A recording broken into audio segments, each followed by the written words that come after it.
Hey there, welcome back to Fridays with Dave and Ashley on the XO YouTube channel, where you get real marriage advice from real people just like us. And you guys, we recently did an episode on our Naked Marriage podcast where we were talking a lot about the kind of the priorities when it comes to marriage, specifically the hierarchy of relationships and how that changes when you get married. We've had a lot of feedback about it, and so we want to share that with you here on YouTube. I think this is one of the most important things we've shared on the podcast. And again, this is something we did not come up with. This is straight from God's plan for marriage, and I think that it could have so much practical application and encouragement for you. So check it out. If you want to hear the whole episode, listen to it on iTunes, Spotify, wherever you get your podcast. But you don't have to wait for that because you can watch this clip right now. Enjoy. The honeymoon, it's an exciting time, but it's also an uncertain time. Like, I think we always equate just like the honeymoon years being the best years of your marriage. And I think they can be some of the best. Hopefully you don't have just the best years. You're going to have good things in all the years of your marriage. But I know for us, probably one of the hardest things for the honeymoon season, and I'm going to say when we are talking about the honeymoon season, I really look at this as like 0 to 5 years, okay? And I think that that's pretty fair, don't you think, sweetie? Because you're really getting to know each other. And I know for some that might be kind of long, like 5 years, but I think it can last even about that long because you're really getting to know what it's like to be married.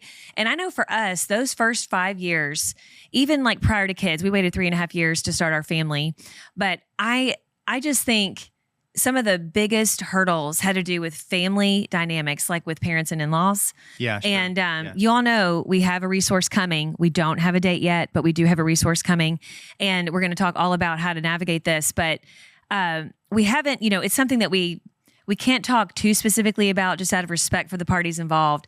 But I will say this, that it was gut-wrenching. Like, I would devastating. The hardest thing. We've been through a lot of stuff. I mean, we've moved cross country multiple times. We've had ups and downs in our health, and we've each had bouts of like depression, anxiety. We've had physical ailments. We've had as working in ministry, we've walked alongside friends who have walked through incredible tragedies, burying a child, and just unimaginable things. And so we've personally experienced, and then also experienced kind of the pain of others who we love a lot over our almost 22 years of marriage. But I would say that for us, those early years of marriage and navigating the family dynamics of just parents trying to figure out how to let go and what that looks like, and us trying to figure out how to honor our parents as adults, but also know that we're sometimes disappointing them because our decisions don't line up with what they had in mind potentially for us, and trying to navigate all that. And again, like Ashley said, and we're trying to be delicate here, which I know makes this conversation a little bit awkward because we're having to dance around some things just out of respect for everybody involved. But it was, like Ashley said, a gut-wrenching time. There was so much hurt and miscommunication, and it was just a painful experience. And I would say that season was the hardest thing we've ever walked through. I really believe it was. And coming out on the other side of it, thankfully now I feel like we have a really strong relationship with everybody involved. So it's possible, because at one time I thought that was impossible. I thought, God, I know you can do anything, but for us to have like a really healthy, mutually respectful, enjoyable relationship with all of these relatives, I just don't know if that's possible because of all the damage that's been done. Well, and the mean things that have been said, the name calling.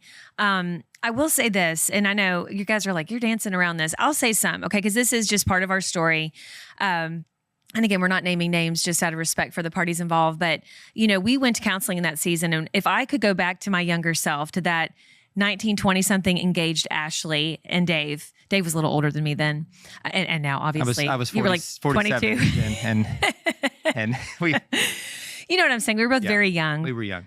Still in school. I was like a sophomore in college. Dave was a senior. So we were very busy in the thick of college. And because of that, I didn't pay close attention to the fact that these family dynamics were something that I needed to probably get some help with. Like, I just assumed it was going to work itself out.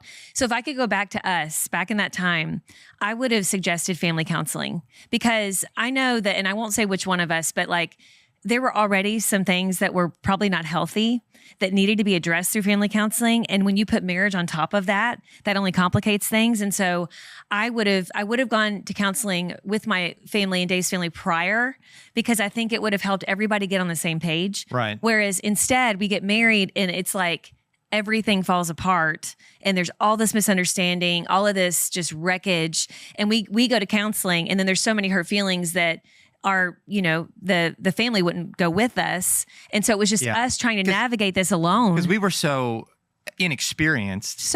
And so like we made some rookie mistakes. Yes. Just trying to navigate through that. Things that obviously now with some age and more wisdom, we would have done differently.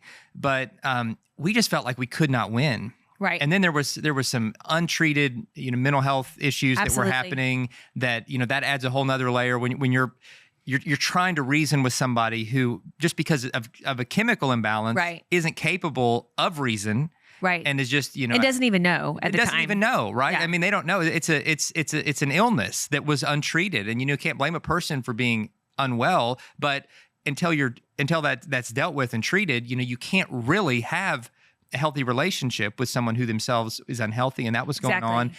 And thankfully, all that has since been resolved. But at the time, I'm telling you guys, it was terrible. And so maybe your family has nothing that we're describing, because every family situation is different. And so maybe, you in the honeymoon years, or you entering into the honeymoon years, you're like, I don't know what you're talking about. We don't have anything like that. And that's great. That's great if you don't. But for those who do, that are like nodding up and down at everything we're saying, that feel the pain that we walked through because you walked through something similar, there's nothing like it. It is stifling. It is demoralizing. Well, and you feel like you're caught literally that term between a rock and a hard place, because you love your family and you obviously love each other and you want both relationships to be really good, to be really strong. And so it's not like you're just going to shut these people out of your life. I mean, this is your family. This is your parents who gave birth to you. These are your in-laws who made your favorite person in the world. You want to have good relationships all around. Honor them. And you want to honor them, but honor, Dave is so great at describing this. He actually just did an excellent sermon. Go to StevensCreekChurch.com, look up Vanishing Values, sermon number 1 in that series. And he talks all about honor. And so I'm just bragging on you, sweetie. It was such a great sermon. And I just heard it. It's fresh on my mind. But he talks about, when it comes to parental honor, we are called to do that really in all seasons of our life, but it does not look the same. Can you explain that more, sweetie? Because you say it so eloquently. Well, I think I plagiarized this from somebody. Like a lot of my good ideas, I just heard from somebody else. But in ministry, it's not plagiarism, because if it's stealing for Jesus, it's not stealing. But I'm sure that I heard this and didn't come up with this. But so in the different seasons of honoring parents, the Bible is clear: honor your father and mother, and that extends to your in-laws. Honor your father-in-law and your mother-in-law as your own parents as well. You give honor, but in different seasons that looks different. In childhood, honor means obeying your parents with a good attitude. When you are under their roof, under their authority, you obey with a good attitude. Now, when you become an adult and you're out from underneath their authority, you still honor them, but you no longer have to obey them. I think that was some of the tension that we felt. I think it was absolutely the tension. There was this parental imbalance and false and unbiblical expectation that we were to continue to obey even in adulthood. And part of it was how young we were. We were young. That was part of it. We were grown and independent, and now forming through our own covenant of marriage a completely new family that needed to leave and cleave and have its own independence. And we didn't feel completely given the blessing and freedom to do that, which created a lot of the tension. So in childhood, it's obey with a good attitude. In adulthood, honoring your parents means to respect them. And it often means to forgive them, because your parents weren't perfect. Your in-laws aren't perfect. Like, they made mistakes, even if they meant well. No parent's perfect, but God the Father. Every other one of us has blown it, and we need grace, and you've got to be willing to forgive. And so honor in adulthood means, willing to pursue a friendship with them, to allow them to mentor you, to listen to their advice, even if you ultimately choose something else, that you always, with respect, receive what they speak into you.